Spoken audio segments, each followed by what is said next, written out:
कहते हैं शादी के बाद एक स्त्री का असली घर उसका ससुराल ही होता है। उसका दुख सुख सब कुछ उस घर से ही जुड़ा हुआ होता है। आरती भी यही मानती थी, लेकिन उसके ससुराल वाले उसे अपने घर का सदस्य माने तब ना। अरे अरे अरे अरे, ये क्या उठा लाई है? कचरा हटा यहाँ से, यहाँ बिल्कुल अच्छा नहीं लग रहा। अरे माँ जी, ये तो फूल है, गुलदस्ते में लगाने के लिए लाई हूँ।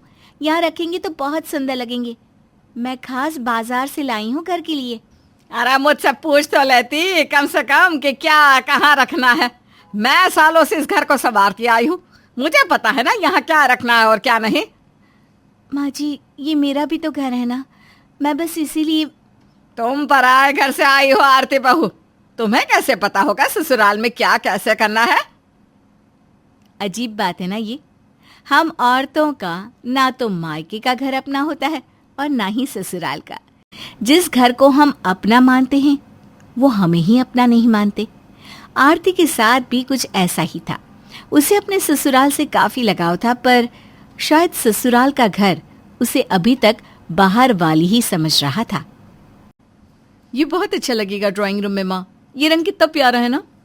तुझे अपने कमरे के लिए जो पसंद हो वो रख ले, मैं अपने कमरे के लिए भी देख लेती हूँ कोई अच्छा सा रंग। तभी वहां आरती आ जाती है। भाभी, मैंने आपके और भैया के कमरे के लिए ये पर्दे लिए हैं, आपके कमरे में बहुत सुंदर लगेंगे। अच्छे हैं, पर रिनी, क्या मैं वो पिंक कलर के पर्दे ले सकती हूँ? मुझे ये कलर बहुत पसंद है। भाभी, आपके रूम में ये कलर ही सबसे ज्यादा अच्छा लगेगा। आपको भी समझ नहीं कि इस घर में कैसे पर्दे अच्छे लगते हैं। मैं और माँ सालों से इस घर को सजाते आए हैं। हाँ आरती, चुपचाप से ये पर्दे लगा ले जो रिनी ने पसंद किया है। उसे तुझसे ज्यादा पता है तेरे कमरे के बारे में। तभी सुमित वहां आ जाता है। पर अगर उसे पिंक रंग के पर्दे लेने हैं तो लेने दीजिए ना, आप क्यों जबरदस्ती कर रही हैं? आखिर अब ये इसका ससुराल है, उसका खुद का घर है। अरे तू चुप कर, हमारे बीच में ना बोल। रहने दीजिए ना, ये पर्दे भी अच्छे हैं, हम यही रूम में लगा लेते हैं। सुमित को पता था कि उसकी माँ और उसकी बहनें आरती को कैसा महसूस करवाते थे, पर उसके लाख बार टोकने पर भी वो दोनों कहाँ सुधरने वाली थी। एक शाम आरती की बहनें आरती के घर आती है उससे मिलने। तुम दोनों बैठो, मैं तुम दोनों के लिए चाय लाती हूँ। दीदी, हमें कुछ नहीं चाहिए, आप बस हमारे साथ बैठिए ना, हमें आपसे बस बातें करनी है। हाँ दीदी, हम घर में कैसे अपने रूम में बैठ जाते थे और घंटों बातें करते थे। हाँ हाँ ठीक है, चलो आओ मेरे कमरे में बैठकर बातें करते हैं, आओ। आरती अपनी बहनों को जब रूम में लेकर जाती है तो वहाँ रिनी बैठी हुई थी और फोन में गेम खेल रही थी। रिनी, मेरी बहनें आई हैं, क्या प्लीज तुम जरा। अरे भाभी, अभी मुझे डिस्टर्ब मत कीजिए, यहाँ इस कमरे में नेटवर्क अच्छा आता है, इसलिए मैं यहीं बैठूंगी। आपको कहीं और जाकर बैठना है तो बैठ जाइए। कोई बात नहीं दीदी, हम किसी और दिन आ जाएंगे, अभी हम चलते हैं। हाँ, या तो आप घर आ जाइएगा दीदी, हम वहीं बैठकर बातें कर लेंगे। अब आओ, मैं तुम्हें बाहर तक छोड़ देती हूँ। आरती को इस बात का बहुत दुख हुआ कि वो अपनी बहनों के साथ अपने कमरे में बैठ तक नहीं सकी, पर वो रोने के अलावा और कर भी क्या सकती थी। अब उसने अपने आंसू पोंछे और फिर से काम में लग गई। रसोई में रात का खाना बना रही थी, तभी उसने बैंगन देखे। अरे, ये तो बहुत अच्छे बैंगन लग रहे हैं, शायद माँ जी आज ही बाजार से लाई हैं। आज सुमित के लिए बैंगन का भरता बना देती हूँ, दाल के साथ उन्हें बहुत अच्छा लगेगा। कई दिनों से उनका मनपसंद का कुछ बनाया भी तो नहीं है मैंने। आरती वैसे तो जो उसकी सास कहती थी वही खाना बनाया करती थी, पर आज उसे अपने पति के लिए बैंगन का भरता बनाने का मन किया तो उसने बिना पूछे बना लिया और डाइनिंग टेबल पर ले आई। वाह, बैंगन का भरता, ये तो मेरा फेवरेट है, आज तो मजा ही आ जाएगा। मैंने स्पेशली आपके लिए ही बनाया है, खा के बताइए ना कैसा बना है। ये बैंगन तो मैं कल के लिए लाई थी और तुमने आज बना दिए। और किससे पूछ कर बनाया है तुमने? मैंने तुम्हें दाल बनाने को कहा था ना। हाँ माँ जी, पर मैंने बैंगन देखे तो मुझे इनकी याद आ गई और इन्हें सरप्राइज देने के लिए मैंने बना दिया। देखा माँ, ये अब आपका राज भी छीनना चाहती है। मत भूलिए भाभी, ये आपका ससुराल का घर है, अपना नहीं है। अच्छा हुआ कि आप दोनों ने याद करवा दिया कि ये इसका ससुराल का घर है, अपना नहीं। मुझे कब से ये बात खटक रही थी, पर मैं कुछ कह नहीं रहा था। पर अब बात बर्दाश्त के बाहर हो चुकी है। हाँ, आप शांत हो जाइए ना प्लीज। अब हम दोनों इस घर में नहीं रहेंगे। आरती, चलो यहाँ से। अरे, इतना गुस्सा अच्छा नहीं सुमित। और ये मत भूल, तेरे पास और कोई घर नहीं, यही इसका ससुराल है। नहीं, ससुराल मतलब अपना घर। यहाँ आरती को वो कभी नहीं मिल सकता जिसकी वो हकदार है, इसलिए हम यहाँ से जा रहे हैं। सुमित आरती को घर से लेकर चला जाता है और उसकी माँ और बहन उसे रोकते तक नहीं। अरे जाने दो इसे, खुद ही लौट के आ जाएगा 2 दिन में। कहीं और जाने के लिए घर भी तो नहीं है उसके पास। हाँ माँ, सही है, देखते हैं कब तक गुस्सा दिखाता है। आरती को बहुत बुरा लगता है कि उसकी वजह से उसके पति ने अपना घर छोड़ दिया। सुमित के पास इतने पैसे नहीं थे कि वो एक नया घर ले सके, इसलिए वो दोनों जंगल के पास एक झोपड़ी बांधकर रहने लगते हैं। आरती, अभी तो मैं तुम्हें यही दे सकता हूँ, लेकिन हाँ, मैं मेहनत करके तुम्हें अपना घर ज़रूर दूंगा।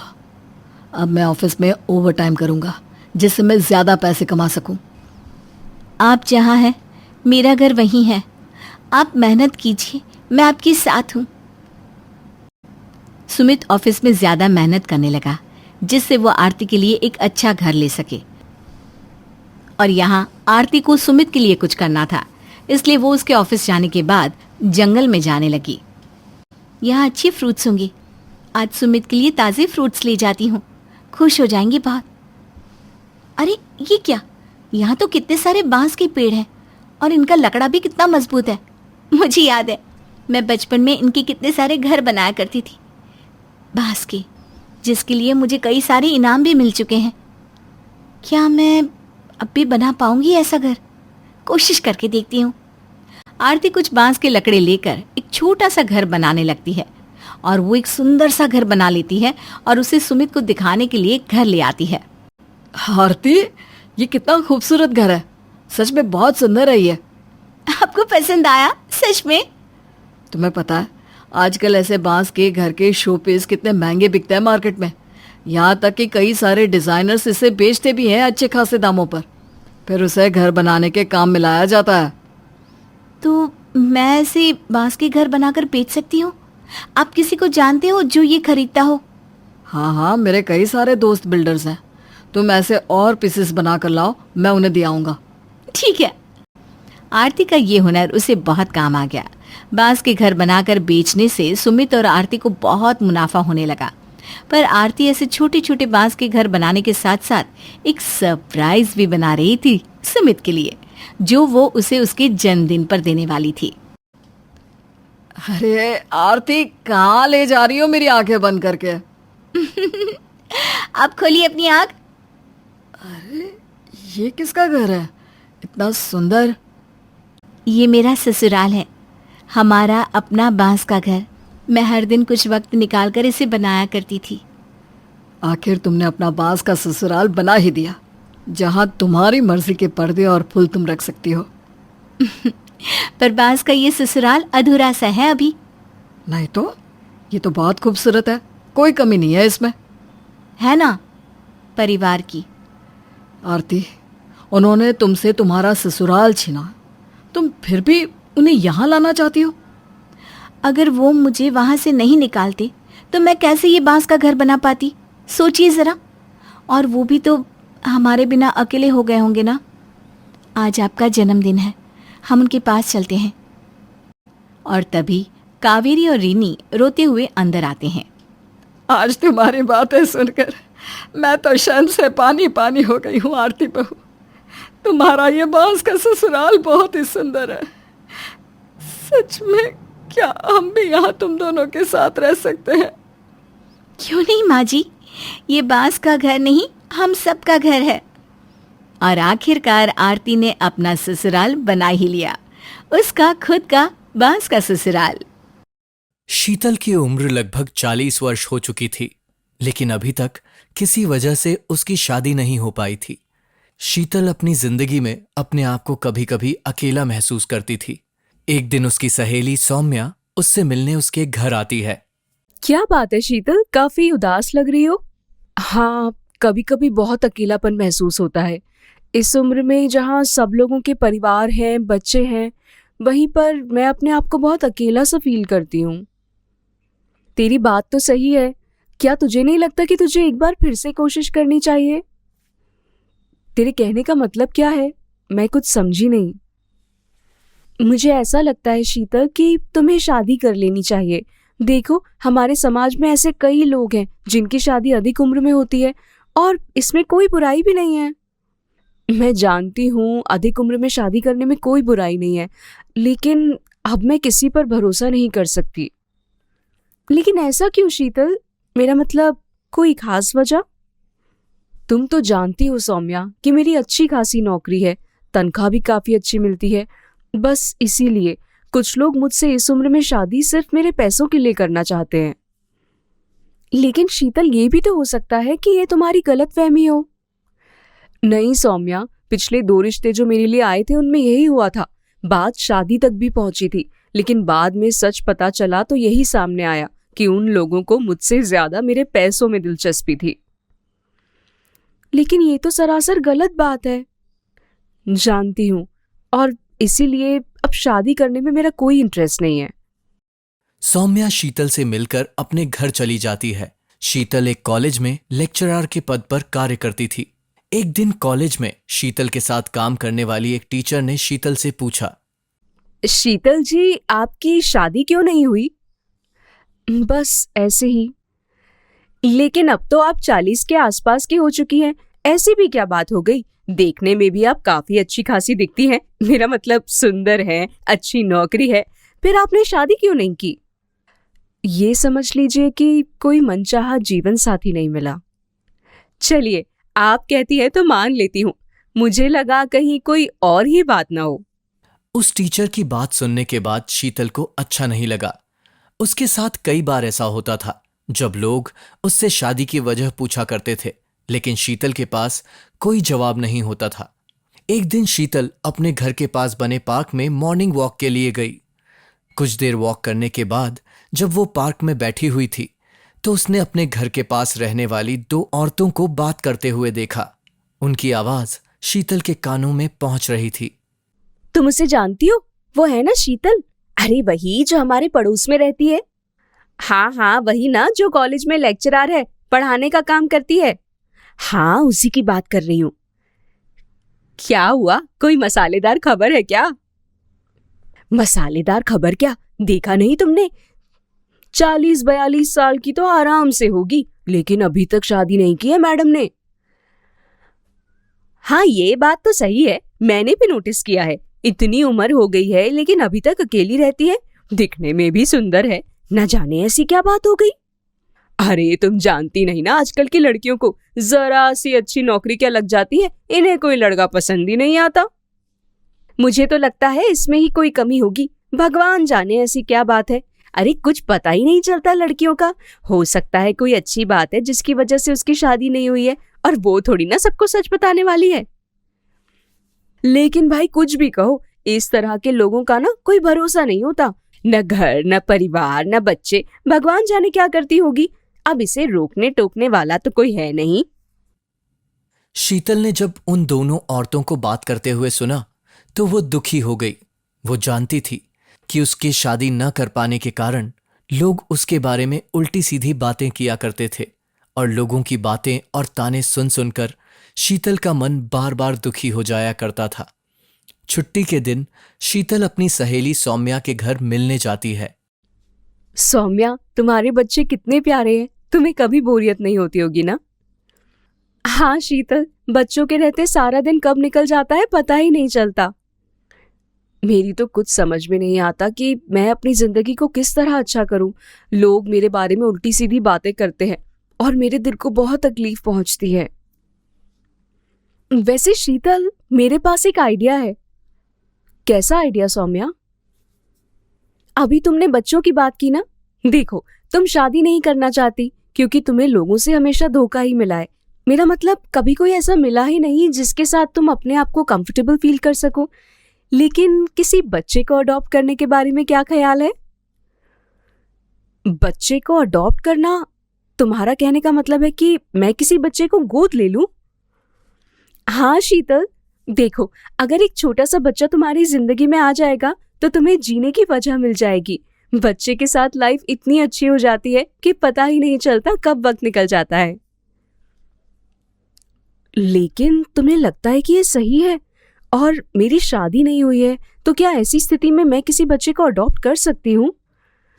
हाँ, बिल्कुल कर सकती हो। और फिर तुमसे किसने कहा कि तुम एक नवजात बच्चे को गोद लो? तुम किसी 5 या 6 साल की लड़की को भी गोद ले सकती हो। देखो, अगर तुम किसी बच्चे को गोद लेकर उसे पढ़ाओगी, लिखाओगी, अच्छी जिंदगी दोगी, तो तुम्हें भी खुशी होगी और एक अनाथ बच्चे का जीवन भी सुधर जाएगा। वैसे बात तो तुम्हारी सही है, मुझे इस बारे में सोचना चाहिए। इसमें सोचने वाली क्या बात है? तुम जल्दी से अडॉप्शन के लिए एक एप्लीकेशन दे दो और देखना, बहुत आसानी से तुम एक बच्चे को गोद ले पाओगी और उसके बाद तुम्हारी जिंदगी अपने आप ही अच्छी हो जाएगी। कुछ दिनों के बाद शीतल ने एक 5 साल की बच्ची को गोद ले लिया। उस बच्ची के आने से शीतल की जिंदगी खुशहाल हो गई। अब शीतल का सारा ध्यान उस बच्चे की परवरिश और उसका ख्याल रखने में निकलने लगा। कुछ दिनों के बाद जब सौम्या फिर शीतल से मिली तो उसने देखा कि शीतल अब पहले से ज्यादा खुश रहने लगी है। देखा, मैंने कहा था ना, तुम्हारी जिंदगी में जब कोई बच्चा आ जाएगा तो तुम्हें जीने की वजह मिल जाएगी। हाँ, तुम्हारी बात बिल्कुल सही है। जब से मैंने इस छोटी बच्ची को गोद लिया है, तब से मैं बहुत खुश रहने लगी हूँ। अब सारा दिन बस इसका ख्याल रखती हूँ और अब मुझे अकेलापन बिल्कुल महसूस नहीं होता। मुझे इतनी अच्छी सलाह देने के लिए तुम्हारा बहुत बहुत शुक्रिया। इसमें शुक्रिया करने वाली कोई बात नहीं शीतल, तुम तो मेरी सबसे अच्छी दोस्त हो। और वैसे भी कभी कभी हम जिंदगी में किसी एक बात से दुखी होकर अपनी पूरी जिंदगी खराब कर लेते हैं। इससे अच्छा तरीका ये है कि हम कोई दूसरा रास्ता अपनाने और खुश रहने की वजह ढूंढ ले, जैसे कि तुमने ढूंढ ली। शादी ना होना तुम्हारे बस में नहीं था, लेकिन अपने आप को खुश रखना वो तुम्हारे बस में था। बस तुम्हें कोई उपाय नहीं सूझ रहा था, वो मैंने तुम्हें बता दिया और तुम्हारी जिंदगी फिर से खुशहाल हो गई। माथुर साहब के घर के पास वाले घर में शर्मा जी रहा करते थे। शर्मा जी बहुत ही अच्छे इंसान थे। माथुर साहब और शर्मा जी के परिवार में आपस में बहुत प्यार और दोस्ती थी। एक दिन शर्मा जी माथुर साहब के घर आए। नमस्कार माथुर साहब, कैसे हैं आप? अरे अरे शर्मा जी, आइए आइए। आज सुबह सुबह कैसे आना हुआ भाई? आप जैसे पड़ोसी हो तो मिलकर मन बड़ा खुश हो जाता है। ऐसा ही कुछ मेरा भी मानना है माथुर साहब। कितने साल हो गए एक दूसरे का पड़ोसी बने हुए, लेकिन हम दोनों के परिवार में कभी किसी तरह का झगड़ा नहीं हुआ। अरे भगवान हमारे दोनों के परिवारों में इसी तरह का प्यार बनाए रखे। लेकिन आज मैं आपको कुछ बताने आया था। हाँ हाँ शर्मा जी, निसंकोच बताइए, क्या बात है? वो क्या है ना माथुर साहब, आप तो जानते हैं मेरा बेटा विदेश में रहता है। कल ही उसका फोन आया था, बहू को बच्चा होने वाला है। तो मैं और मेरी पत्नी 6 महीने के लिए अपने बेटे के पास जा रहे हैं। अरे भाई शर्मा जी, आप तो चले जाएंगे, लेकिन मुझे आपकी बड़ी याद आएगी। और 6 महीने तक आपका खाली घर देखकर मेरा तो मन ही नहीं लगने वाला। यही तो आपको बताने आया था, हमारा घर खाली नहीं रहेगा। क्या मतलब? क्या कोई रहने के लिए आने वाला है? हाँ, वो क्या है ना, मेरे दूर के रिश्तेदार हैं। उनको कुछ महीने के लिए इस शहर में रहना था, उनका कुछ काम है। मैंने सोचा मैं भी विदेश जा रहा हूँ तो क्यों ना अपना घर उन्हें देकर चला जाऊँ, इसी बहाने घर भी खाली नहीं रहेगा। आपका ख्याल तो बहुत अच्छा है। आप निश्चिंत होकर जाइए, हम आपके घर और आपके मेहमान दोनों का ख्याल रखेंगे। कुछ दिनों के बाद माथुर साहब अपने बेटे के पास विदेश चले जाते हैं और माथुर साहब के दूर का रिश्तेदार राधे श्याम उनके घर में रहने के लिए आ जाता है। राधे श्याम की पत्नी का स्वभाव बहुत ही खराब था। एक दिन उसने सुबह सुबह माथुर साहब के घर के ठीक बाहर बहुत सारा कचरा डाल दिया। अरे बहन जी, ये आपने क्या किया? अपने घर का सारा कचरा मेरे घर के बाहर क्यों फेंक दिया? और भला मैं आपके घर के सामने कचरा क्यों फेंकने लगी? हवा से उड़कर आ गया तो भला इसमें मेरी क्या गलती? मैं जानती हूँ इसमें आपकी कोई गलती नहीं, लेकिन आप ये कचरा थैली में बांध कर भी तो रख सकती थी ना। थोड़ी देर बाद कचरे वाला आएगा, उसे दे देना चाहिए। अरे जाइए जाइए, मुझे मत सिखाइए क्या सही है और क्या गलत। आप जैसे पड़ोसियों को अच्छे से जानती हूँ मैं। राधे श्याम की पत्नी की बात सुनकर माथुर साहब की पत्नी अपने घर के अंदर आ गई। अजी सुनते हो, शर्मा जी के जो रिश्तेदार उनके घर रहने आए हैं, उनकी पत्नी का स्वभाव तो बड़ा ही खराब है। मैंने जरा सा कचरा फेंकने के लिए मना किया तो मुझसे लड़ाई करने लगी। सही कहती हो, जब से ये लोग रहने आए हैं जीना मुश्किल कर दिया है। सौतेली पड़ोसी है ना। अरे सौतेला तो बेटा होता है, बेटी होती है, माँ बाप होते हैं। अभी सौतेले पड़ोसी का क्या मतलब है? अरे भाई, शर्मा जी हमारे पड़ोसी थे। अब उनकी जगह उनका कोई रिश्तेदार यहाँ आकर रहेगा और गलत व्यवहार करेगा तो मैं तो उसे सौतेला पड़ोसी ही कहूंगा ना। बात तो आपकी बिल्कुल ठीक है। आप भी ना कमाल की बातें करते हैं कभी कभी। अभी कुछ ही दिन बीते थे कि राधे श्याम के घर से म्यूजिक का बहुत तेज शोर आने लगता है। रात के 11 बजे परेशान होकर माथुर साहब ने राधे श्याम के घर की घंटी बजाई। अरे राधे श्याम जी, रात के 11 बज चुके हैं और मेरी बेटी का कल एग्जाम है। अगर आप म्यूजिक की आवाज थोड़ी कम कर देते तो अच्छा होता। एग्जाम आपकी बेटी का है ना, मेरा तो नहीं ना। अरे मैं क्यों म्यूजिक की आवाज कम कर लूंगा? मेरे घर में पार्टी चल रही है, पार्टी मेरे बेटे के जन्मदिन की है, तो मैं तो अपने बेटे का जन्मदिन मनाऊंगा ना। अरे मैं मानता हूँ आपके बेटे का जन्मदिन है राधे श्याम जी, लेकिन इसी तरह तेज आवाज में गाने चलते रहे तो मेरी बेटी का एग्जाम खराब हो जाएगा। अरे तो इसमें मैं क्या करूं? अपने बेटे का जन्मदिन भी ना मनाऊं? जाइए अपने घर जाइए। माथुर साहब दुखी होकर अपने घर लौट आते हैं और सारी बात अपनी पत्नी को बता देते हैं। रोज किसी न किसी बात पर राधे श्याम माथुर साहब और उनकी पत्नी को परेशान किया करते थे। कुछ दिनों के बाद माथुर साहब को किसी काम से अपने परिवार के साथ 2 दिन के लिए बाहर जाना था। राधे श्याम जी, मैं जरा अपनी पत्नी और बेटी के साथ 2 दिन के लिए शहर से बाहर जा रहा हूँ। ठीक है माथुर साहब, कोई बात नहीं, आराम से जाइए, आराम से आइए। वो क्या है ना भाई साहब, मेरी बेटी का एक जरूरी कागजात डाक से आने वाला था। अगर आप उसे संभाल कर रख लेते तो बड़ी मेहरबानी होती। और क्यों नहीं बहन जी, आप चिंता ना करें। आपके घर कोई भी डाक आएगी तो मैं उसे संभाल कर रखूंगी। जाइए आराम से। माथुर साहब अपनी पत्नी और बेटी के साथ शहर से बाहर चले जाते हैं। 2 दिन के बाद जब लौट कर आते हैं, बहन जी, मेरी बेटी का कागज डाक से आने वाला था, मैंने बताया था ना आपको। आया है क्या? अरे क्या बताऊं, मैं 2 दिन से सर में इतना दर्द था कि किसी भी चीज पर ध्यान ही नहीं दे पाए। अरे आप मुझे बस इतना बता दीजिए कि क्या डाकिया कोई डाक लेकर आया था? हाँ आया तो था, आपके घर की घंटी भी बजाई थी, उसके बाद हमारे घर पे आया था। लेकिन मैंने कहा ना, मेरे सर में बहुत दर्द हो रहा था तो मैंने तो डाक लेने से मना कर दिया। हैं? ये आपने क्या किया बहन जी? उस डाक में मेरी बेटी के एडमिशन के कागज थे। अगर वो हमें नहीं मिले तो मेरी बेटी को कॉलेज में एडमिशन नहीं मिल पाएगा। तो आप क्या चाहती है? मैं खराब तबीयत में भी आपके दरवाजे पर बैठकर आपकी डाक आने का इंतजार करती? अरे मेरे कहने का वो मतलब नहीं है बहन जी। तभी वहां माथुर साहब आ जाते हैं और अपनी पत्नी और राधे श्याम की पत्नी की बातें सुन लेते हैं। रहने दो, मैंने तुमसे कहा था ना कि ये हमारे पड़ोसी नहीं, सौतेले पड़ोसी हैं। इन्होंने हमारे साथ ठीक वैसा ही व्यवहार किया है जैसा कोई सौतेला करता है। अब इनसे बात करने का कोई फायदा नहीं। ठीक उसी वक्त माथुर साहब के पास एक आदमी आता है जो उनके घर से कुछ दूरी पर ही रहा करता था। अरे माथुर साहब, आपके घर के बाहर ये लिफाफा पिछले 2 दिन से पड़ा हुआ था।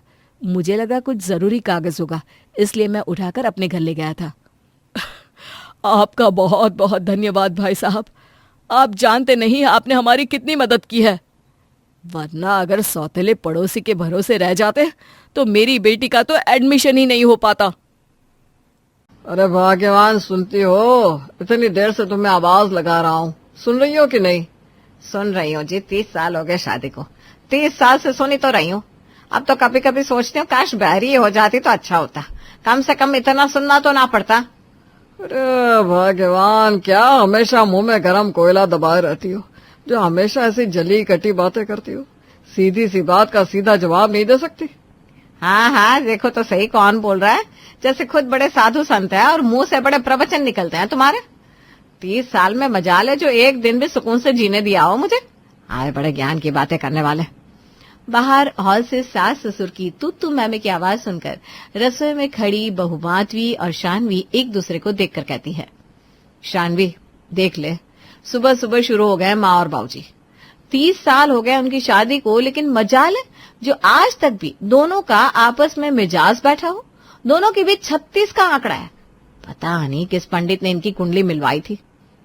अरे भाग्यवान, मैं तो तुमसे ये बताने के लिए आया था कि 3 दिन बाद हमारी शादी की सालगिरह है और इस बार सालगिरह पर मैं तुम्हें शॉपिंग पर ले चलूंगा। तुम्हारी शिकायत रहती है ना कि मैंने कभी तुम्हें मन भर के शॉपिंग नहीं करवाई। अरे जाने दीजिए, अब बुढ़ापे में क्या शॉपिंग करवा कर मेरी खुशामद कर रहा है। सारी जवानी तो ऐसे ही बिता दी। अब बुढ़ापे में आपकी शॉपिंग करी हुई साड़ियां पहनकर किसको दिखाना है मुझे? नहीं जाना मुझे आपके साथ किसी शॉपिंग पर। तुम्हारी जली कटी बातें सुनने के बाद तो मेरा दिल भी नहीं कर रहा कि तुम्हें लेकर नुक्कड़ तक भी जाऊं। शॉपिंग गई चूल्हे में। अब तो एनिवर्सरी के दिन बस एक शुभ काम करना चाहता हूं मैं। किसी तरह वो पंडित मिल जाए जिसने तुम्हारे साथ मेरी कुंडली मिलाकर कहा था पूरे के पूरे 36 गुण मिल रहा है। उसके इन 36 गुणों का ही कमाल है कि मेरी सारी जिंदगी इसी तरह तुम्हारे साथ लड़ते झगड़ते बीती है। ये लो भाभी, बाबूजी ने भी आपकी बात दोहरा दी। ये बेचारे भी आज तक उसी पंडित को ढूंढ रहे हैं जिसने बाबूजी की माँ के साथ कुंडली मिलवाई थी। एक बात बताइए, मुझे तो इस घर में आए हुए अभी कुछ ही दिन हुए हैं, लेकिन आपकी शादी को तो कई साल बीत गए। आपको तो पता होगा ना आखिर माँ और बाबूजी के बीच में लड़ाई की वजह क्या होती है? अरे भाई, मुझे क्या पता इन दोनों के बीच में झगड़े की क्या वजह है। अब उनसे सामने से जाकर पूछने की तो मेरे अंदर हिम्मत है नहीं, और अपने मुंह से वो लोग कभी कुछ बताएंगे नहीं। बस इतना जरूर कह सकती हूँ कि मैं तो खुद जिस दिन से घर में आई हूँ ना, ये तमाशा देख रही हूँ। अरे बड़ी बहू, चाय मिल जाएगी घर में कि नहीं? पहले मेरी चाय लेकर आना। वैसे भी तुम्हारी सास को पूरा दिन घर में बैठकर करना क्या होता है। थोड़ी देर बाद भी चाय पी लेगी तो कुछ बिगड़ नहीं जाएगा। सास और ससुर की बातें सुनकर दोनों बहुएं दौड़ते हुए हॉल में पहुंचती हैं। बाबूजी बस आपकी अदरक वाली चाय बना रही थी, ये लीजिए।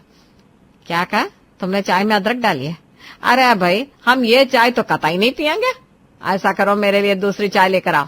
तुम्हें पता है ना अदरक वाली चाय से मुझे एलर्जी है।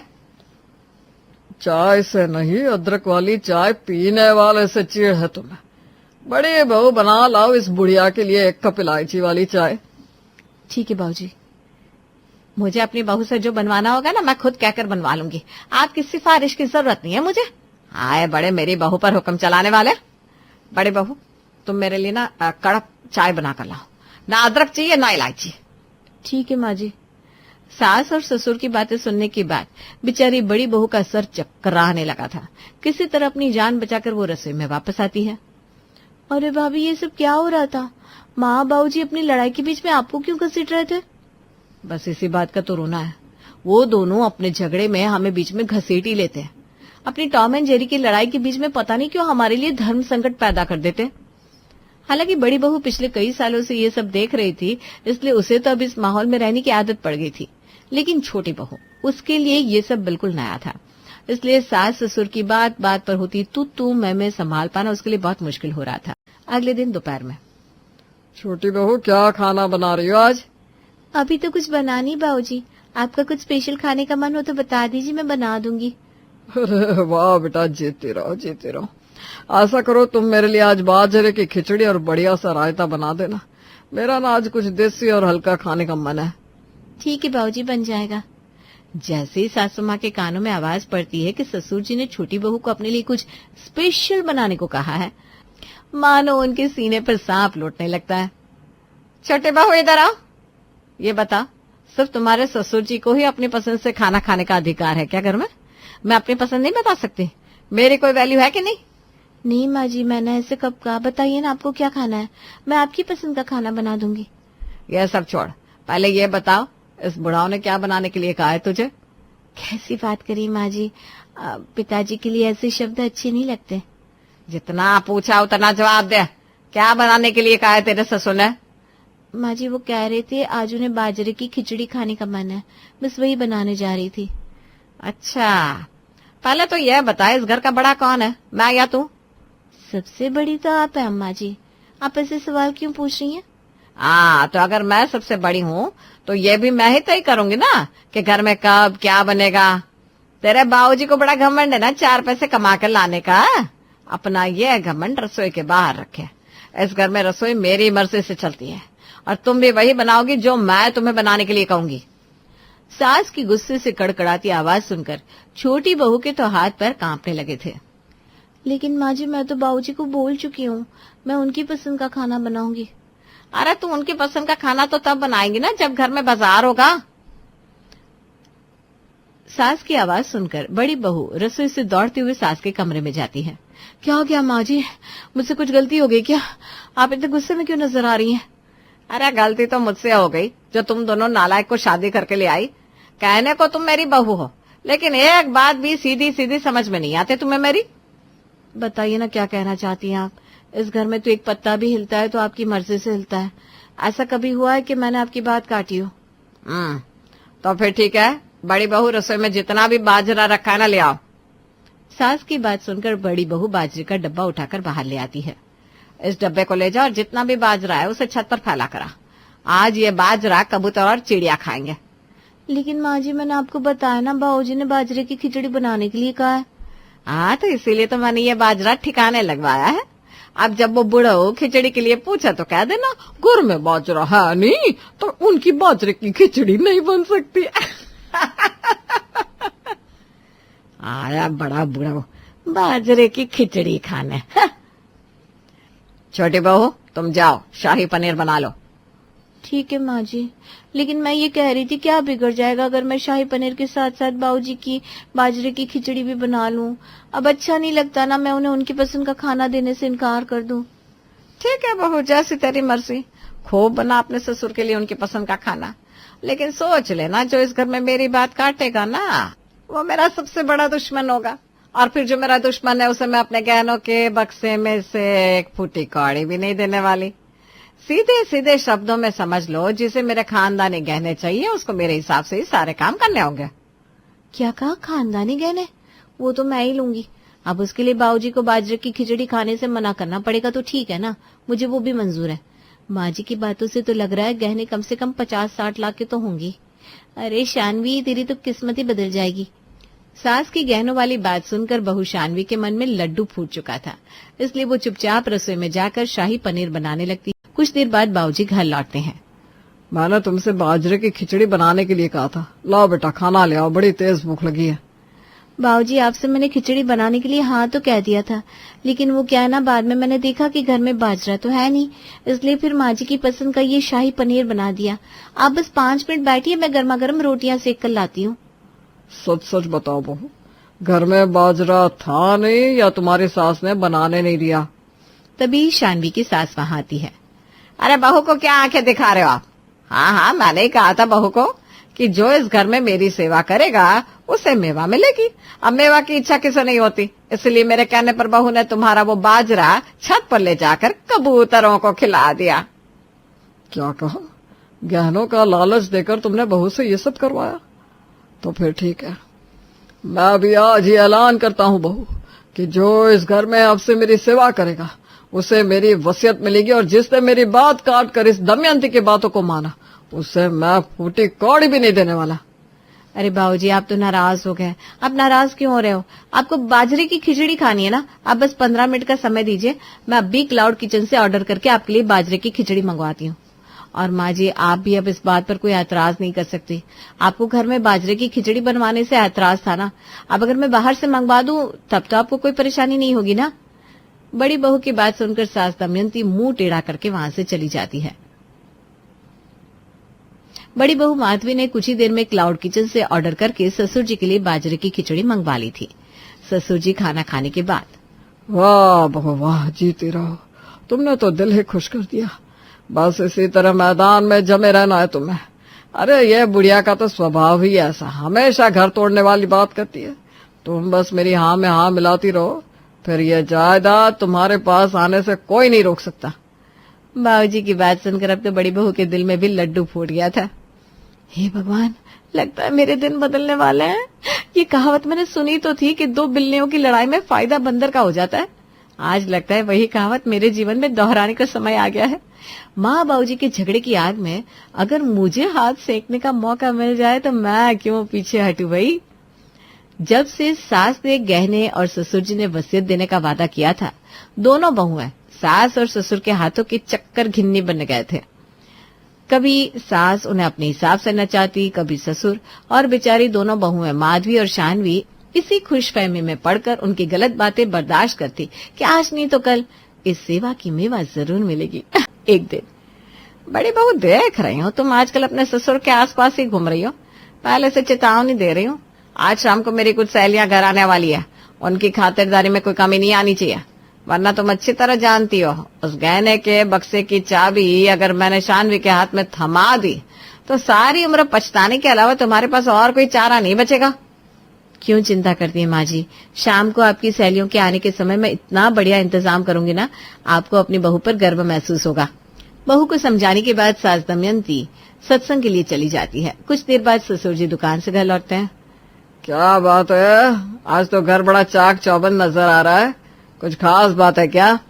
वो बाबूजी, आज माँ जी की कुछ सहेलियां शाम को आने वाली है। माँ जी चाहती है कि उनका स्वागत स्पेशल तरीके से हो, बस इसलिए हम लोग तैयारी में लगे हुए हैं। हाँ, ये बड़ी अपनी अनपढ़ गवार पंचायत बाज सहेलियों की खातिरदारी करवाने वाली, सहेलियों की खातिरदारी करवाने के लिए बिछी जा रही है। और अगर अभी मेरे गांव से कोई आ जाए ना तो इस बुढ़िया के सीने पर 36 सांप लौटने शुरू हो जाएंगे और दुनिया भर की बीमारियों का बहाना बनाकर कोप भवन में जाकर बैठ जाएगी महारानी। मैं भी देखता हूँ कैसे अपनी सहेलियों के साथ पार्टी करती है ये। अरे बहू, ऐसा कैसे शाम के समय तुम्हारी सास की सहेली आ जाएगी? आज शाम के लिए तो मैंने अपने दोस्तों को बुलाया है।